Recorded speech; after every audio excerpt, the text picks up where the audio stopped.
புதுக்கோட்டை மாவட்டம் வடக்காடு விவகாரம் தொடர்பாக மாவட்ட ஆட்சியரை நேரில் ஆஜராக மெட்ராஸ் உயர்நீதிமன்ற மதுரை அமர்வு உத்தரவு பிறப்பித்திருக்கிறது. முக்கிய செய்தியாக பார்த்துக் கொண்டிருக்கிறோம். விவரங்களை செய்தியாளர் மாரிசாமி வழங்கிட கேட்போம். மாரிசாமி வணக்கம். இந்த வடக்காடு கோயில் விவகாரத்தில் தற்பொழுது என்ன சூழல் தொடர்ந்து நீடிக்கிறது? மேலும் இந்த உத்தரவு தொடர்பான தகவல்களையும் பகிர்ந்துக்கோங்க. புதுக்கோட்டை மாவட்டம் வடகாடு கோவில் திருவிழா விவகாரத்தில் பட்டியல் இன மக்கள் மீது தாக்குதலில் ஈடுபட்டவர்கள் மீது நடவடிக்கை எடுக்க கோரி மெட்ராஸ் உயர்நீதிமன்ற மதுரை அமர்வில் முறையீடு செய்யப்பட்டது. இது தொடர்பாக புதுக்கோட்டை மாவட்ட ஆட்சியர் மற்றும் மத்திய மண்டல காவல்துறை ஐஜி மற்றும் புதுக்கோட்டை மாவட்ட காவல்துறை கண்காணிப்பாளர் உள்ளிட்டோர் நாளை நேரில் ஆஜராகி விளக்கம் அளிக்க வேண்டும் என மெட்ராஸ் உயர்நீதிமன்ற மதுரை அமர்வு உத்தரவு பிறப்பித்திருக்கிறது.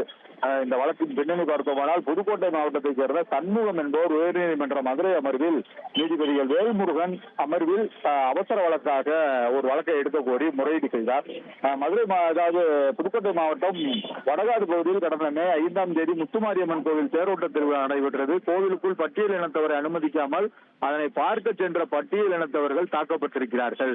பட்டியல் இனத்தவர்கள் மீது தாக்குதல் நடந்த பிறகும் மாவட்ட ஆட்சியர் நேரடியாக அந்த களத்திற்கு வந்து ஆய்வு செய்யவில்லை. அதாவது அந்த பட்டியல் இனத்தவர்கள் மீது 300 பேர் கொண்ட கும்பல் தாக்குதல் நடத்தி இருக்கிறது. ஆனால் 13 பேர் மீது மட்டுமே காவல்துறை வழக்கு பதிவு செய்திருக்கிறது. புதுக்கோட்டை மாவட்டத்தில் சமீப காலமாக பட்டியலின மக்கள் பாதிக்கப்படுவது அதிகரித்து வருகிறது.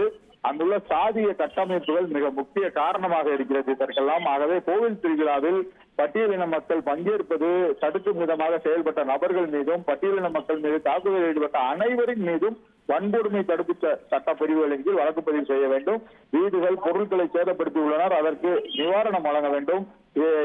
இந்த வழக்கை பொதுநல வழக்காக அவசர வழக்காக எடுத்து விசாரிக்க வேண்டும் என நீதிபதிகள் வேல்முருகன் மற்றும் கே ராமகிருஷ்ணன் ஆகியோர் கொண்ட அமர்வு முன்பு முறையிடப்பட்டது. இதை கேட்ட நீதிபதிகள் வழக்கை மனுவாக தாக்கல் செய்ய உத்தரவிட்டனர். மேலும் வழக்கு தொடர்பாக புதுக்கோட்டை மாவட்ட ஆட்சியாளர், புதுக்கோட்டை கலெக்டர் மற்றும் மத்திய மண்டல காவல்துறை ஐஜி, போலீஸ் ஐஜி மற்றும் புதுக்கோட்டை மாவட்ட காவல்துறை கண்காணிப்பாளர், போலீஸ் சூப்பரண்ட் ஆகியோர் நாளை காலை 10:30 மணிக்கு மெட்ராஸ் உயர்நீதிமன்ற மதுரை அமர்வில் ஆஜராகி விளக்கம் அளிக்க வேண்டும் எனவும் உத்தரவு பிறப்பிக்கப்பட்டிருக்கிறது.